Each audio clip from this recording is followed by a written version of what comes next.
అత్త ఇప్పుడు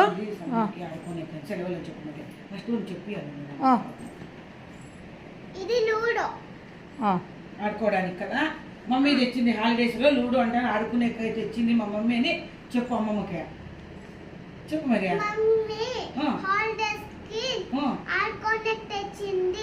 లూడో ఏంటది లూడో ఇంకా స్నేక్ అండ్ లాడర్ లాడర్ ఇది ఉషా మేము చిన్నప్పుడు పాము పట్టమంటాను వీడు ఇంగ్లీష్ లో పాప ఏమో చెప్తుంది నాకు పెద్దగా తెలియదు ఇది ఆడుకునేదానికి మధ్యాహ్నం మనకి రోజు కోటి పిల్లలు తెచ్చుకుంటున్నారా సమ్మర్ బయటికి పోలేక ఎండకి కాఫీ తాగి సాయంత్రం గానీ మధ్యాహ్నం గానీ ఫ్రూట్స్ బొప్పాయి వచ్చింది సీజన్ పండు ఏ పండు వస్తే ఆ పండు తింటాం మేము ఇది అది అనేమో నో క్వశ్చన్ కూడా ఇచ్చిపెట్టాము ఇది వేడి అది చలువు అది అనేది లేదు యా పండు వస్తే ఆ పండు తింటాము కాఫీ తాగేసి ఉషా పాము పట్టమంటాం మేము చిన్నప్పుడు ఆడుతుంటే దీన్ని పాము పట్టమంటాం ఈ రోజు ఆడదామా కాఫీ తాగి ఆడదాం ఓకేనా ఓకే